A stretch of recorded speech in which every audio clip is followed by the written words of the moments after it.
Okay, n moles of ideal gas is it at temperature T kelvin, और उसको मैं expand कर रहा हूं आइसोथर्मली।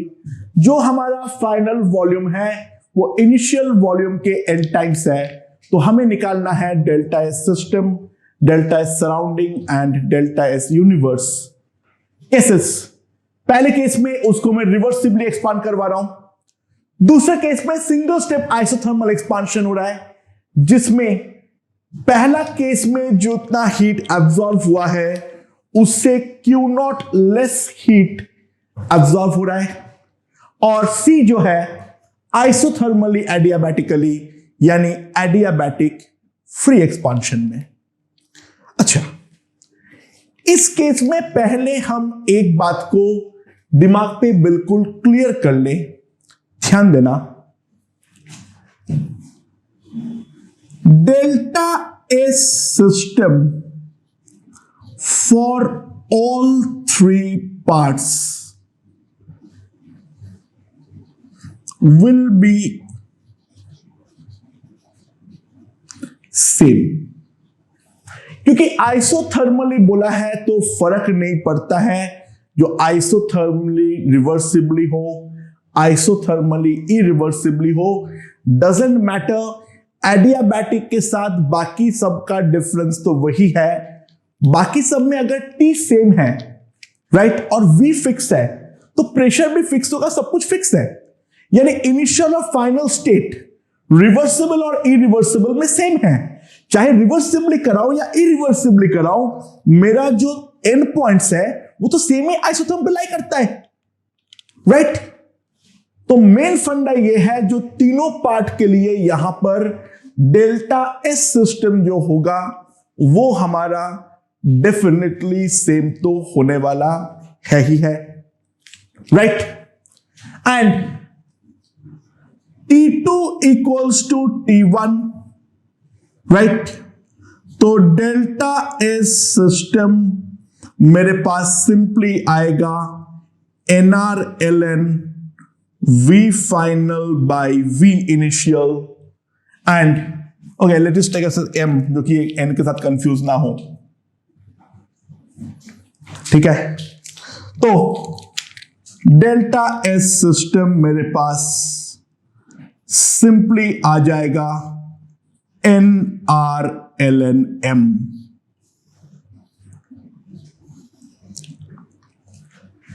तो तीनों पार्ट के लिए डेल्टा एस सिस्टम तो सेम ही होने वाला है, जो मैंने एक बार के लिए निकाल दिया, राइट। तो ए पार्ट के लिए delta S system equals to NR/ln M। अच्छा, सराउंडिंग कैसे निकालूंगा? सिंपल बात है, ज्यादा दिमाग नहीं लगाना है। डेल्टा एस यूनिवर्स तो जीरो होगा ही होगा, एज प्रोसेस इज रिवर्सिबल, वो तो होगा ही होगा। तो delta S surrounding will be minus delta S system which is equals to minus NR/ln M। ये हमारा तीनों के तीनों केस हो गया है। अच्छा, पहले मैं सी पार्ट के लिए कर लूं जल्दी से।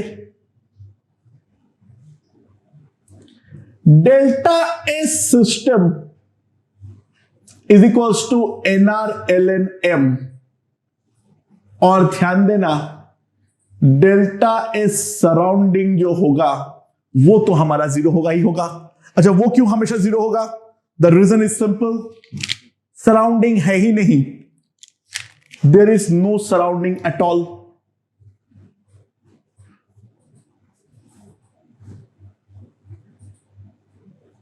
हाँ कि ना, right.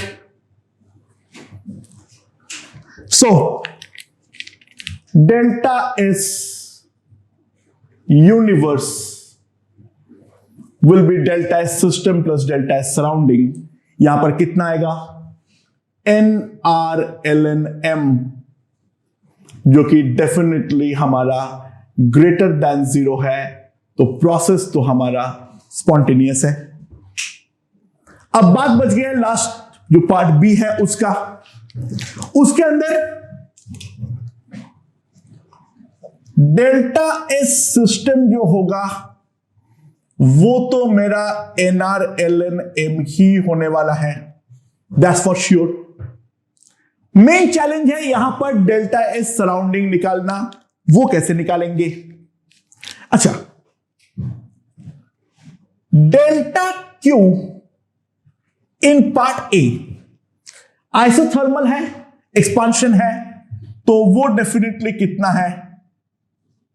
NRT-ln-M।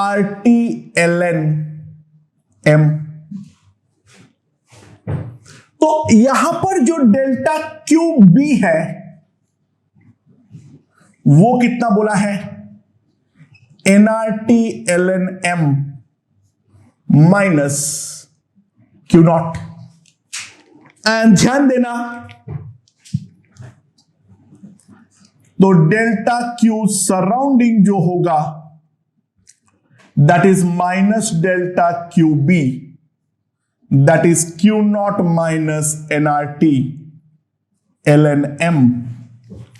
So delta S surrounding, that is delta Q surrounding by T। तो डेल्टा S सराउंडिंग हमारे पास आएगा Q not by T minus NR-ln-M।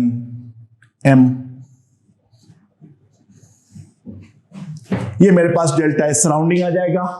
Delta S system तो मेरे पास ऑलरेडी आ रखा है, तो इन दोनों को अगर मैं ऐड करूंगा तो मेरे पास आ जाएगा डेल्टा एस यूनिवर्स। इन दोनों को अगर मैं ऐड कर देता हूं तो कितना आ जाएगा मेरे पास? It will be simply Q not by T, that is definitely greater than 0।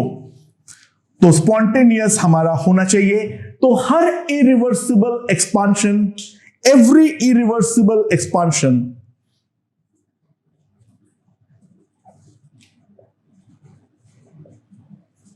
is spontaneous and irreversible compression is non spontaneous. इस बात को हम यहां पर ध्यान दें, राइट। तो हम लोगों ने दो तरह का चीज तो देख ली है, स्पेशली क्या क्या?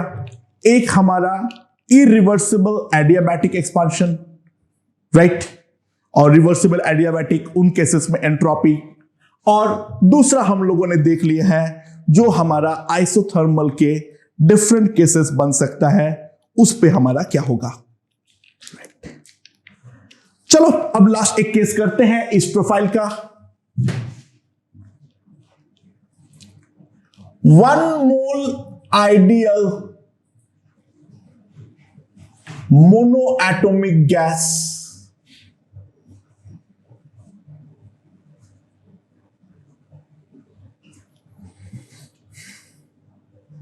isochorically heated from 100 Kelvin to 1000 Kelvin. Isochorically heated from 100 Kelvin to 1000 Kelvin. Calculate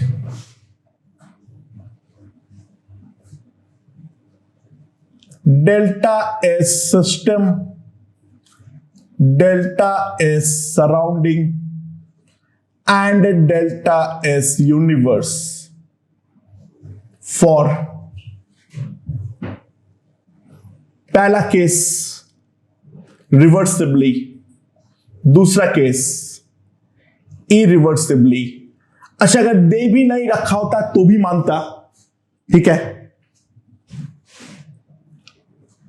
surrounding temperature मानना है, हमेशा जो फाइनल टेम्परेचर है वो आइसोकोरिक के केस में वो याद रखना, अगर नहीं भी दिया होता तो हमें यही मानना पड़ता। And this is single step.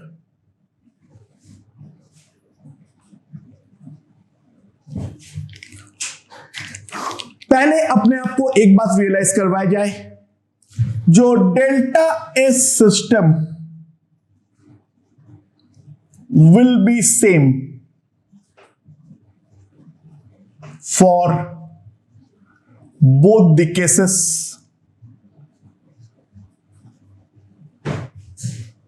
क्योंकि आइसोकोरिक में फर्क नहीं पड़ता है रिवर्सिबल हो या इरिवर्सिबल हो, तो डेल्टा एस सिस्टम दोनों केस के लिए सेम ही आएगा। V2 इक्वल्स टू V1, तो डेल्टा एस सिस्टम आएगा NCV ln T2 by T1, तो डेल्टा एस सिस्टम N है 1, CV है 3R बाई 2 ln 10। ये मेरे पास आ जाएगा delta S system.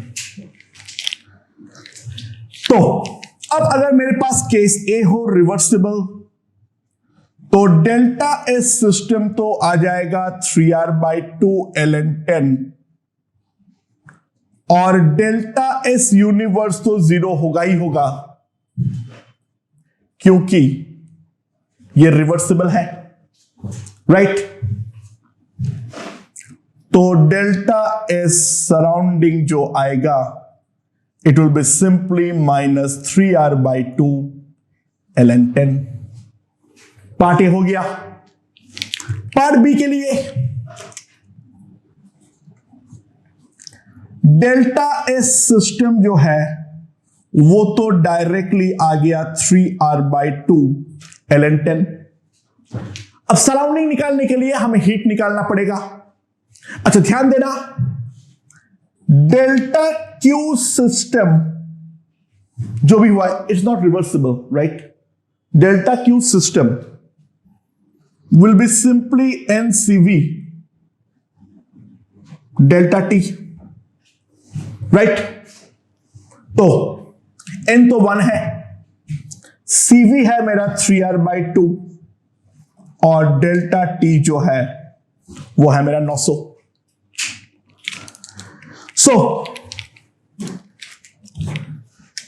Delta Q surrounding मेरे पास कितना हो जाएगा? ध्यान देना, इसका नेगेटिव यानी -1350R, इसका नेगेटिव आएगा, राइट? और सराउंडिंग का हीट एक्सचेंज हम लोग हमेशा क्या मानते हैं? Done reversibly.